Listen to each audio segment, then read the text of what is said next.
Hi, welcome to యోఏ TV. కేంద్రంలో కాంగ్రెస్ బీజేపీల మధ్య పచ్చగడ్డి వేస్తే బగ్గుమంటుంది. కానీ తెలంగాణలో సీన్ చూస్తే రివర్స్లో ఉందనేలా పరిణామాలు ఉన్నాయా? కాంగ్రెస్ బీజేపీలు తెలంగాణలో కలిసి పనిచేస్తున్నాయా? బీజేపీపై కాంగ్రెస్ జాతీయ నాయకత్వం వైఖరి ఎలా ఉన్నా తెలంగాణలో మాత్రం దానికి విరుద్ధంగా రేవంత్ సర్కార్ వ్యవహరిస్తుందా? తెలంగాణలో అసలు ఏం జరుగుతోంది? గత 10 ఏళ్ల నుంచి బీఆర్ఎస్ కాంగ్రెస్లే ప్రధాన ప్రత్యర్థులుగా కొనసాగారు. 2014, 2018 అసెంబ్లీ ఎన్నికల్లో ఆ రెండు పార్టీల మధ్య పోటీ కొనసాగింది. సీట్లు తక్కువగా వచ్చినా కాంగ్రెస్ పార్టీకి ఓటు బ్యాంకు ఎక్కువగా ఉంది. బీజేపీ దేశమంతా గెలుస్తున్నా తెలంగాణకు వచ్చేసరికి సింగిల్ డిజిట్కే పరిమితం కావాల్సిన పరిస్థితి నెలకొంది. అయితే గత ఎన్నికల్లో బీఆర్ఎస్ ఓడిపోయి కాంగ్రెస్ అధికారంలోకి వచ్చిన తర్వాత కాంగ్రెస్ బీజేపీ సీక్రెట్ ఫ్రెండ్షిప్ను మెయింటైన్ చేస్తున్నారని ప్రచారం మొదలైంది. ముఖ్యంగా రేవంత్ ప్రభుత్వం తీసుకుంటున్న ప్రజా వ్యతిరేక విధానాలపై బీజేపీలో భిన్నాభిప్రాయాలు వ్యక్తమవుతున్నాయి.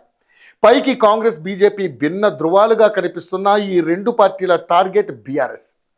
కేసీఆర్ను రాజకీయంగా బలహీనపరచాలి, తద్వారా రాష్ట్రంలో ప్రత్యామ్నాయంగా ఎదగాలన్నది బీజేపీ ప్లాన్.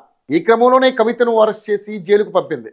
ఫార్ములా ఈ కార్ రేస్ విషయంలో కేటీఆర్ను అరెస్ట్ చేసే ప్రయత్నాల్లో రేవంత్ రెడ్డికి అవసరమైన తెరచాటు సాయం చేస్తున్నదనే ఆరోపణలున్నాయి. ఫార్ములా ఈ రేస్ కార్ వ్యవహారంలో కాంగ్రెస్ బీజేపీ నేతల వ్యాఖ్యలు ఒకేలా ఉండడం ఆరోపణలకు బలాన్నిస్తుంది. కేసు దర్యాప్తు ప్రాథమిక దశలో ఉంది. ఈ కేసు కోర్టు పరిధిలో ఉండగానే కాంగ్రెస్ బీజేపీ నేతలు జడ్జిమెంట్లు ఇచ్చేస్తుండటం ఆశ్చర్యానికి గురిచేస్తుంది. న్యాయస్థానాలపై గౌరవం ఉంది. ఫార్ములా ఈ రేస్ వ్యవహారంలో తాను ఎలాంటి తప్పు చేయలేదని, అందులో ₹1 కూడా అవినీతికి పాల్పడలేదని కేటీఆర్ చెబుతున్నారు.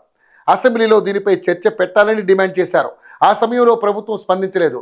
కేటీఆర్ క్యాష్ పిటిషన్పై హైకోర్టు తీర్పు వెలువరించింది. దీంతో కేటీఆర్ ఏసీబీ విచారణకు హాజరవక తప్పలేదు.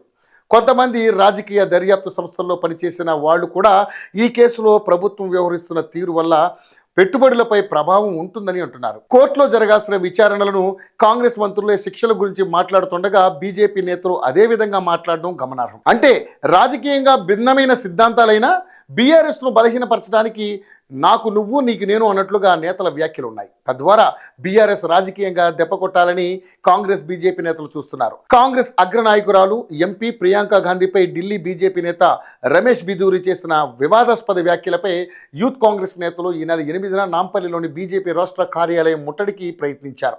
దీంతో అక్కడ బీజేపీ కాంగ్రెస్ కార్యకర్తల మధ్య వాగ్వాదం జరిగింది. మాటా పెరిగి రాళ్లు కట్టెలతో ఒకరిపై ఒకరు దాడి చేసుకున్నారు. ఇదంతా పోలీసుల సమక్షంలోనే జరిగింది.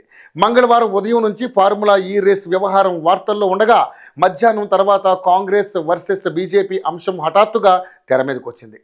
రాత్రి వరకు కాంగ్రెస్ బీజేపీ నేతలు ఒకరిపై ఒకరు విమర్శలు చేసుకున్నారు. యూత్ కాంగ్రెస్ నేతల చర్యలను సీఎం, డిప్యూటీ సీఎం ఖండించారు. మరి రాష్ట్ర నాయకత్వానికి సమాచారం లేకుండా బీజేపీ స్టేట్ ఆఫీసు ముట్టడికి ఎలా వెళ్తారు? అలాగే ప్రియాంకపై బీజేపీ నేత వ్యాఖ్యలను రాష్ట్ర బీజేపీ నేతలు ఖండించారు. మరి ఆయనపై చర్యలు ఎందుకు తీసుకోలేదన్నది ఇప్పుడు తలెత్తుతున్న ప్రశ్న. అంటే రాష్ట్రంలో కాంగ్రెస్ బీజేపీ నేతలు ఒకరిపై ఒకరు విమర్శలు చేసుకుంటున్నారు, కానీ అది పైకి మాత్రమే.